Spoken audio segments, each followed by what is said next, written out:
Hermanitos, hay una realidad indiscutible que nos reafirman claramente las Escrituras, y es que Dios Padre hay ciertas cosas que no ha perdonado, y al parecer no va a perdonar jamás.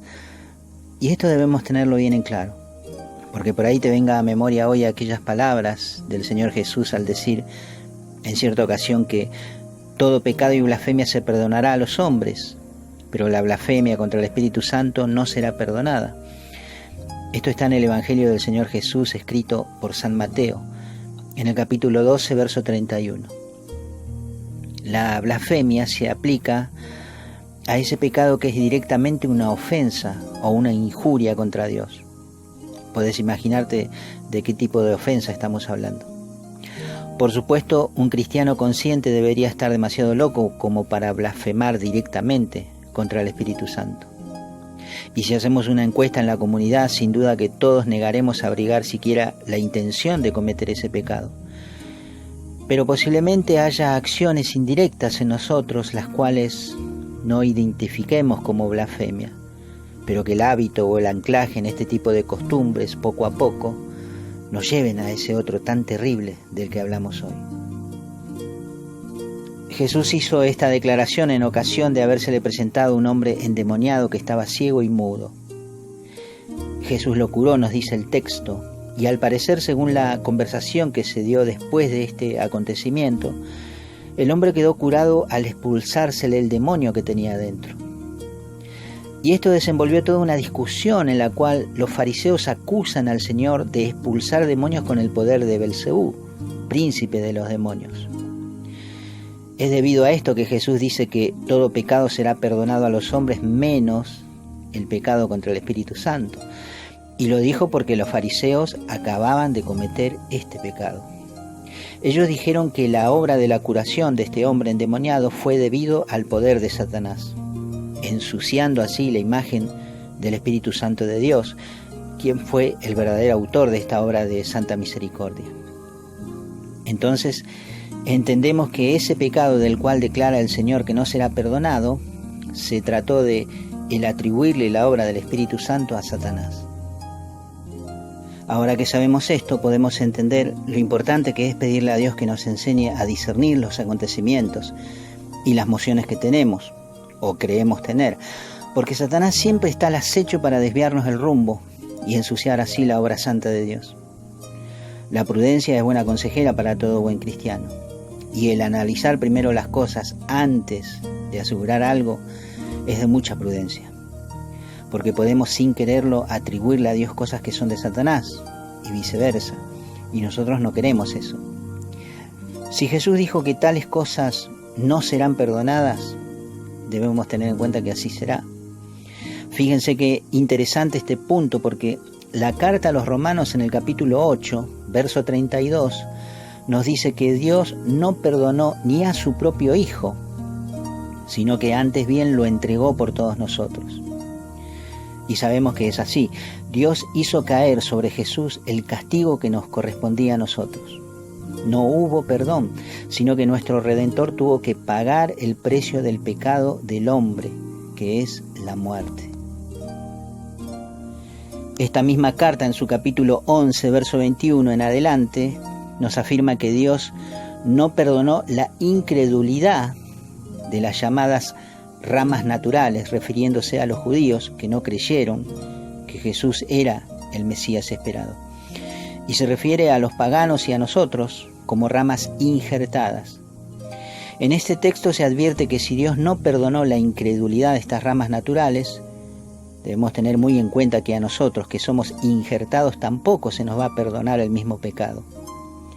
Es más, y esto es contundente, en la segunda carta de San Pedro, en el capítulo 2, verso 4, el apóstol afirma que Dios no perdonó la rebelión o la rebeldía de los ángeles, sino que los precipitó a los abismos, y no hubo ya lugar para ellos en el cielo.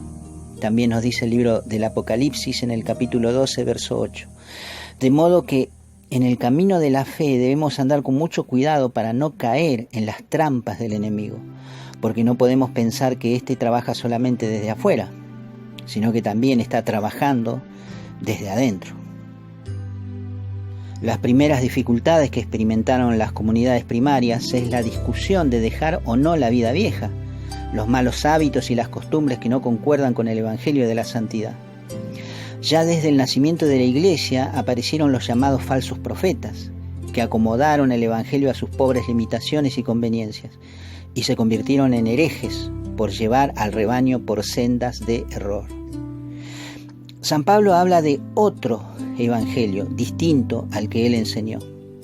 Ese llamado otro evangelio no hablará siempre de otro Cristo, sino que se tratará también de eso de formar una imagen incorrecta del Señor. Esa idea de que Dios todo lo va a perdonar puede ser fatalmente peligrosa, porque nos habilita a seguir pecando descaradamente, creyendo que vamos a ser perdonados siempre. Fíjense lo que escribe San Pedro en su segunda carta. Porque si después de haberse alejado de la impureza del mundo por el conocimiento de nuestro Señor y Salvador Jesucristo, escribe Pedro, se enredan nuevamente en ella y son vencidos, su posterior situación resulta peor que la primera. Pues más le hubiera valido no haber conocido el camino de la justicia, que una vez haberlo conocido, volverse atrás del santo precepto que le fue transmitido. Les ha sucedido lo de aquel proverbio tan cierto: el perro vuelve a su vómito y la puerca lavada a revolcarse en el barro. El apóstol San Juan nos habla de anticristos que ya vinieron y que vendrán más. Y Jesús dice que vendrán falsos cristos y falsos profetas. Observen esto que está escrito en el libro de San Mateo, en el capítulo 24, versos 11 y 12. Dice el Señor aquí que surgirán muchos falsos profetas que engañarán a muchos. Y al crecer cada vez más la iniquidad, la caridad de la mayoría se enfriará. El engaño de los hijos de Dios consistirá en que el pecado ya no se hará ver como pecado, o algo tan peligroso para el alma, porque esta es la única manera en que crecerá en los creyentes la iniquidad, que es el pecar libre y conscientemente. El pecado contaminará tanto las almas de los creyentes que éstas perderán su amor por el prójimo y su caridad se enfriará. Habrá hijos de Dios con una doble vida, que llorarán de emoción en el templo, pero que despreciarán a los pobres y necesitados del mundo. Y la hipocresía de estos hijos será tal que ni ellos mismos se darán cuenta de cómo se les contaminó el alma y endureció el corazón hacia los preferidos de Dios. ¿Vos pensás que el hombre ciego y mudo que le presentaron al Señor se dio cuenta que la causa de su mudez y ceguera eran por causa de un demonio? Así también puede que la ceguera y mudez de algunos se deba a la misma causa. Pero quiero terminar con la afirmación de Jesús en toda esta discusión, porque como dice el apóstol San Juan también, mayor es el que está en nosotros. Dijo el Señor en una ocasión: cuando un hombre fuerte y bien armado custodia su palacio, se siente seguro, hasta que viene otro más fuerte que él, lo vence y le quita sus armas y reparte el botín. No abriguemos, hermanitos, el miedo, sino más bien el santo temor, porque el reino del fuerte se termina cuando aparece uno más fuerte que él, y este más fuerte es el Señor Jesús, Señor y Salvador de nuestras almas. A Él el honor y la gloria por siempre. Amén.